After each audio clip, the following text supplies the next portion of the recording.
Hello everyone, my name is Rishabh Adit, and today I have a very special guest with me. He joined BRAC Bangladesh in 2009, joining BRAC International only 3 years later. He has been instrumental in implementing BRAC's microfinance and ultra-poor graduation program on a global scale. He had the opportunity to be part of different boards, including BCAS and BRAC Bank. Currently, he is the executive director of BRAC International. He is none other than Mr. Shameran Abed, and is here today to talk about another very special individual whose contributions to our nation was recently recognized by the government of Bangladesh through the Shadinata Padak. He is none other than Sir Fazle Hasan Abed. So thank you for joining us today. First of all, I would like to start with that you were invited to receive the award on behalf of Sir Fazle Hasan Abed. So in that moment when you were on the stage receiving the award, what did that particular moment feel like to you, or what were the emotions that you're going through? And if he was present amongst us today, what do you think he would have to say to the general people? Yeah, thank you very much. So, of course, that moment was a moment of immense pride for me to receive this award on behalf of my father. But also, it was a bittersweet moment, right? Because, he dedicated his whole life towards working for this country. He lived till quite an advanced age, and not to have been able to receive this award during his lifetime, that is a little bit sad for us and our family. But having said that, obviously, finally, he has been recognized by his own country, and he's been recognized with many awards by many countries, by many institutions. But of course, being recognized by your own country is special in a different way, right? So I think from that point of view, it was a matter of great pride for me to be able to receive it on his behalf. I wish he were there to do, but of course he wasn't. But if he were here today, he would say, look, I don't work for awards. I work for people, and these awards are just a validation of the fact that the work that he did in his life and that BRAC does is to benefit people. And that he would basically tell us, celebrate the award, but actually afterwards, it's really about the work and about service. So continue doing the work and stay committed to that. And that probably would have been his message to us. So BRAC started its journey about 53 years ago, when they started with a vision of addressing a series of challenges. Yep. What do you think are the modern day challenges that BRAC is facing right now? And do you think they've been able to overcome all the old ones, or are all the challenges completely new? And if you could also shed some light on what are the new challenges different from the old ones? Yeah. So, when BRAC started in 1972, Bangladesh had just been liberated. Right. There were many challenges the country was facing. There had been a war and the country was devastated. It was also quite soon after the 1970 cyclone, which is one of the worst natural disasters in human history. And those two events shaped the beginning of BRAC, right? So when BRAC started its journey, at the beginning, it was really about relief and rehabilitation. So we had 10 million refugees coming back to Bangladesh from India, and we needed the country to be able to absorb back all of these 10 million citizens who had taken shelter outside the country. But also there was really a lot of need at the time, right?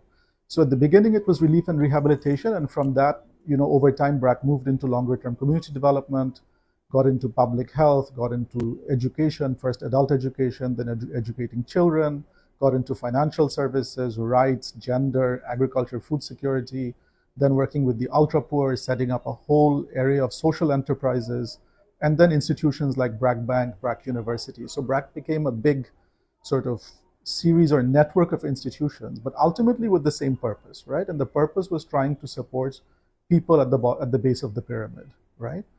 Now, 53 years on, we've made a lot of progress as a nation that nobody can deny, right? So if you look at Bangladesh's social indicators in the early 1970s, anything from life expectancy, infant mortality, maternal mortality, education, literacy rates, all of that, Bangladesh has made a huge amount of progress over the last 50 years, right? Even compared to some of our neighbors who have had higher GDP per capita, Bangladesh's advancement in social development is actually something the world can learn a lot from. So a lot of the old challenges, I wouldn't say have been totally overcome, but a lot of progress has been made. The work has to continue though, right? Because we still don't have 100% literacy rate, right? The access to education has gone up, but the quality of education is still a challenge, right? If you look at the healthcare sector, the quality of healthcare that a poor person can get is very poor, right? So we pay a lot of money out of pocket to get private healthcare. Lots of people have to go abroad to get basic healthcare. So a lot of those challenges remain. Financial inclusion, we've made a lot of progress, but still a long way to go. If you look at the rights of women and girls, right, and gender equality, we're still far away from that.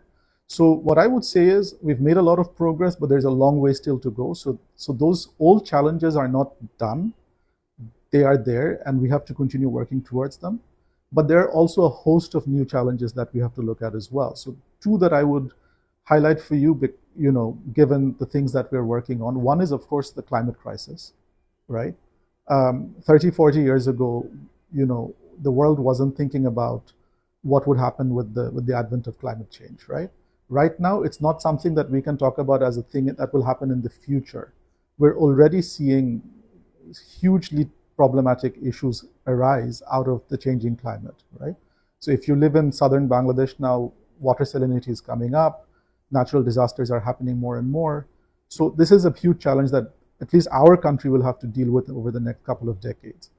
Other issues like, for example, mental health, right? 20, 30 years ago, as a nation, we weren't thinking about that as a new frontier that we need to work on. Now, sitting where we are today, we realize that mental health is a big challenge. Lots of people, especially young people, are being affected by issues of mental health, right? Whether it's anxiety, whether it's depression, whether it's other issues, these are things that are creeping up more and more given the fact that we are in a certain situation. And these are areas that organizations like BRAC and many other organizations will need to work on. So yeah, to answer your questions, the old challenges remain, progress is being made, and new challenges are coming up all the time. And for an organization like BRAC, for us to be relevant, we have to continue to work on already existing challenges, but also understand what are the new challenges that we would have to work with over time. So, the concept of social entrepreneurship, it was something unique that BRAC initiated. Yeah. How did Sir Abed actually come about the idea? Like at what point was he like that monetary assistance is not enough, but also the importance of the sort of skills that are being taught also needs to be emphasized on? Yeah. So the first thing I would say is that from a very early point in BRAC's journey, BRAC realized that development, for it to be effective and impactful, it has to be holistic, right? It cannot be sectoral, it can't be one thing. So you can't just give education, or you can't just work on healthcare, or you can't just work on microfinance. You have to think about people needing multiple different things because their vulnerabilities are many, and you have to go in and support them in any way that you can, right? So just monetary support or just social development, you can't just go in with very narrow thinking. You've got to think much more broadly about what keeps people trapped in poverty, right? So that understanding happened quite early on. That understanding actually happened by working with poor people. So once you go in and you work with them and you live with them and you understand the challenges that they face, you kind of gain an understanding that their challenges can't be solved with just one sectoral program or anything like that, right? So you said, when did he realize that monetary? I don't think the idea was ever that monetary assistance itself will ever be enough, but that idea that we have to go in a holistic way and integrate different kinds of programs was an understanding that probably happened very early on in the mid-70s. Then, of course, there was also this sense that we don't think that development can only be done through donor-funded programs or through what we call typically as charitable activities, right? You can also use business ideas and approaches and methodologies to do good for people. And from that, the idea of setting up social enterprises came about, right? So even if you look at the early social enterprises that BRAC set up, the one that's the most well-known now is Arong, right? Arong was set up in 1978. So it's already about 46, 47 years old. So even if you look at that journey, what was the idea behind Arong? The idea behind Arong was that all over Bangladesh, there are all these women who have skills in craftsmanship, right? They are craftspeople. They can do jamdani, they can do nokshikatha, they can make things, but where they are and where they produce, there's nobody to buy their products, right? The people who can buy those products are living in cities. They're more affluent, urban, middle class. But the producers are in villages and rural areas, and someone has to be able to make that linkage. You have to provide the designs, make sure that the goods get made, but also come and sell it in a way that they get the right price for their things. And from that idea, BRAC started to organize these women in different parts of the country to say, okay, you've got these skills, you've got those skills. We want to give you designs, you produce for us, and we will bring it and sell it for you and provide a fair price to you, right? And now, of course, 40 something years on, you see Arong as a huge social enterprise. I think there are probably about 30 outlets of Arong and more than 60,000 rural artisans that depend on Arong for their livelihoods. So the idea, again, came from how do we solve a problem? And we don't necessarily always have to solve a problem through a donor-funded project. We can also do it through a social enterprise. So BRAC Dairy is another social enterprise. There are several other social enterprises. The idea was to link, rural producers to urban markets and make sure that the value chain is working for the poor, right? So where did that idea exactly come from? I don't know, but I think it would have come from working with poor people and trying to find innovative ways to support their livelihoods. So at this moment, BRAC is one of the largest NGOs in the world, and they're operating in almost a dozen countries. Yeah. What was Sir Abed's footprint to integrate BRAC into all these marginalized communities just beyond the border of Bangladesh, not staying limited to Bangladesh only? Yeah. How did he actually come about that, and what was it like in the implementation process? Yeah. So for the first 30 years of BRAC worked exclusively in Bangladesh from 1972 to 2002. Mostly in Bangladesh. That doesn't mean that BRAC didn't support organizations outside Bangladesh. So other organizations would come and learn from us, would sometimes ask us for technical assistance. And those are things BRAC did even before 2002, right? But in 2002, BRAC decided for the first time to start operations itself outside Bangladesh. And the main trigger at that point was basically what had just happened in Afghanistan. So in 2001, there was a war in Afghanistan. The then Taliban government got driven out. And Afghanistan felt almost like a newly liberated country. And the situation in Afghanistan in 2002 reminded him a lot about the situation in Bangladesh in 1972. So kind of a newly liberated country, lots of refugees who were outside Afghanistan were coming back into Afghanistan. And there was a lot of donor interest in trying to support Afghanistan, right? So at that time, he felt that the experience that BRAC has gained 30 years in Bangladesh, some of this experience we can use for other societies and other communities which are similar to ours, right? So that's when he decided, let me start by going to Afghanistan and seeing if BRAC can work in Afghanistan. So BRAC sent people to Afghanistan, it set up operations, over time became quite successful. And that gave BRAC the confidence that, okay, if we can work in one country outside Bangladesh, then we can probably work in many other countries outside of Bangladesh. And so over time, over the next 10, 15 years, we went into other countries. Sometimes we went into countries because there was a disaster and we wanted to go and support post-disaster. So we went, for example, to Sri Lanka after the tsunami. We went to Pakistan after the earthquake. We went to other countries. We went to Nepal, for example, after the 2015 earthquake. But BRAC also decided, given that a lot of the needs are now on the African continent, that BRAC should also work in Africa. So in 2006, for the first time, BRAC went into East Africa, and then 2008 into West Africa. And now we have a series of countries that we work in Asia and in Africa. And the idea was really to take a lot of the learning, the experience that we gained in Bangladesh to those countries and provide, in a way, a different sort of approach to development, right? So if you look at most large development organizations, they come from the global north, they come from the developed countries, right? But us as an indigenous southern global south organization that has worked on these issues over many years, we felt that we have some approaches, we have some models, we have some programs that come from the ground up, right? And we have grown up in societies which are similar to those societies. We've grown up with the same lack of resources.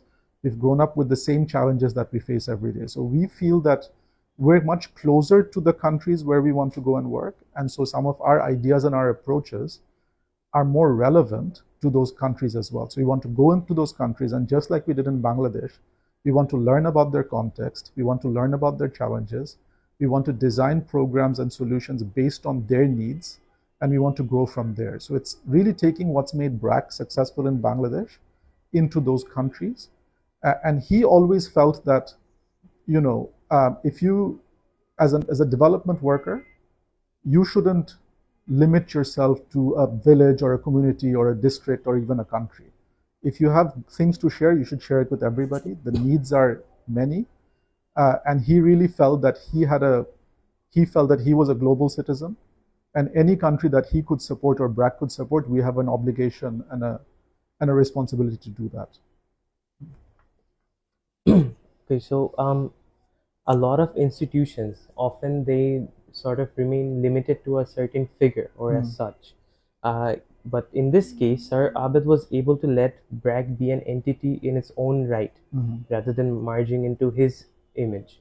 So, if you could shed some light on in what manner did he exert his leadership skills to ensure that BRAC and him they remain separated and could go on their own trajectories? Yeah, I mean that's very much, very sort of, it's based on his own personality. So he was quite a private person. He was quite a shy person, actually.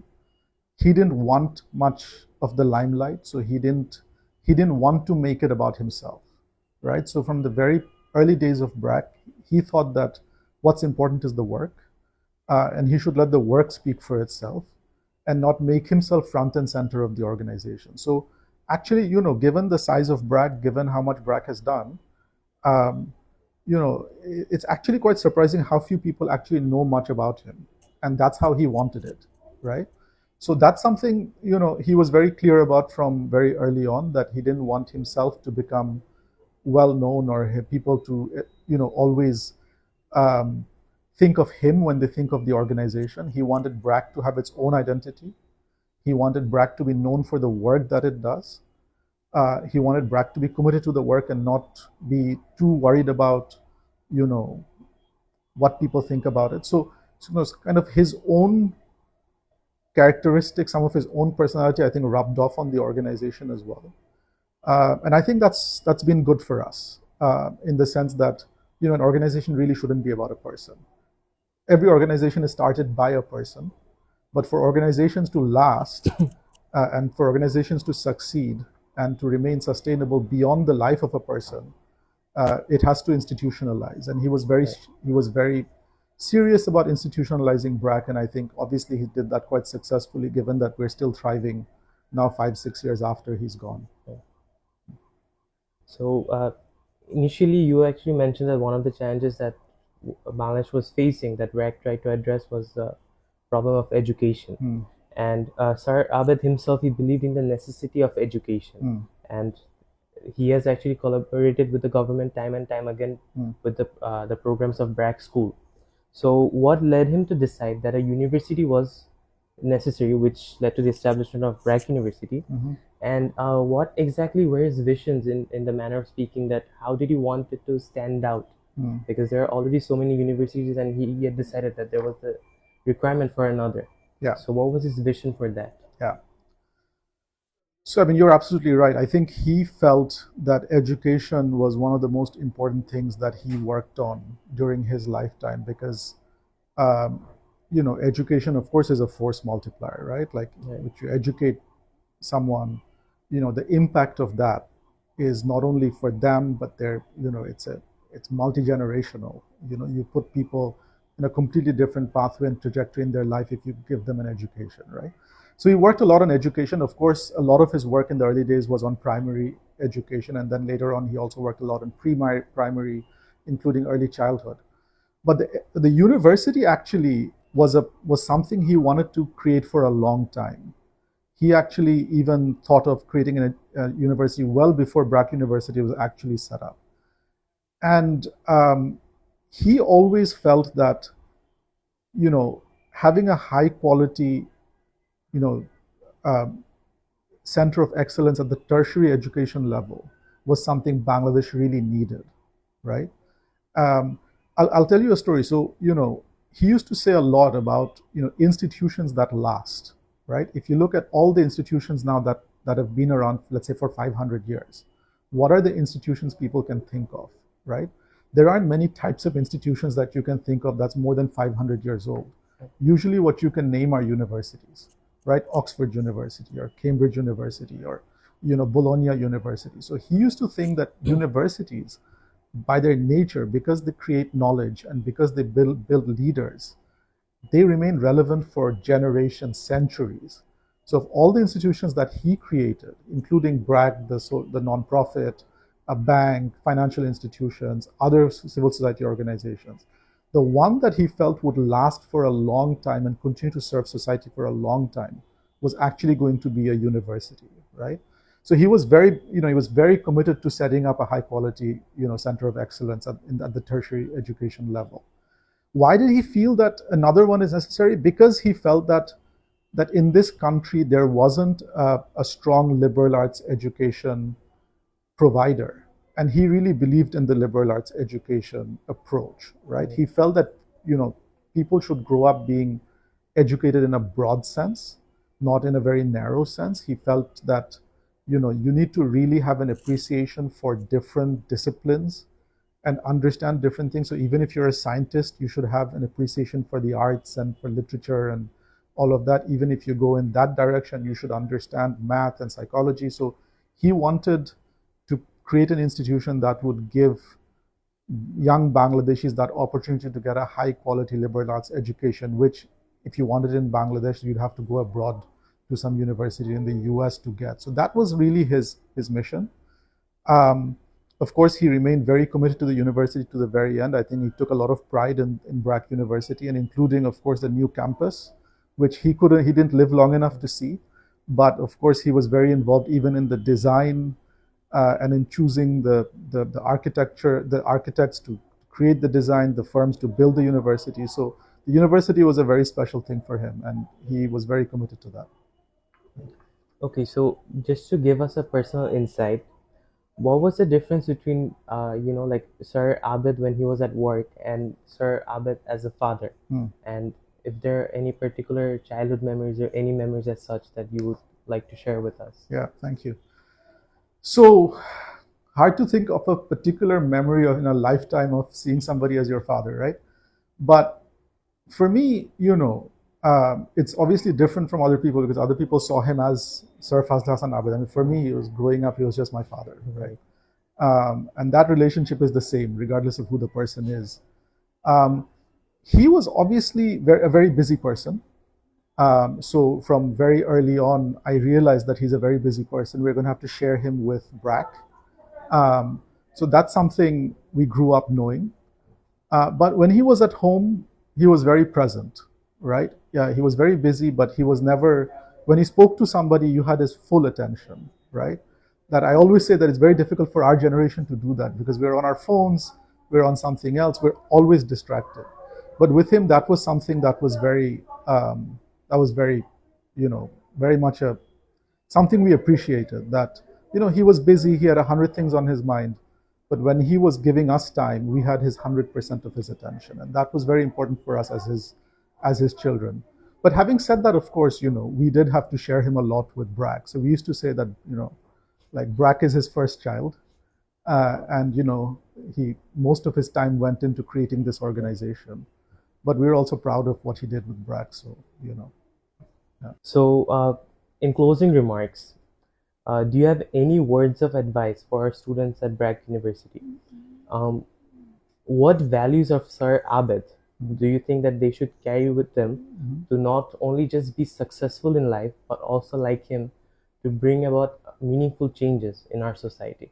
Yeah, thank you very much. So I would say that obviously if you learn about my father, you'll see that he had quite a lot of values that one can learn a lot from.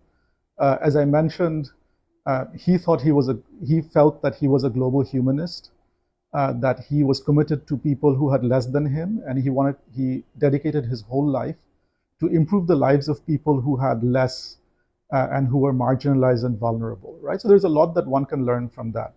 But especially for students of BRAC University, what I would say is that he had a commitment to lifelong learning, right?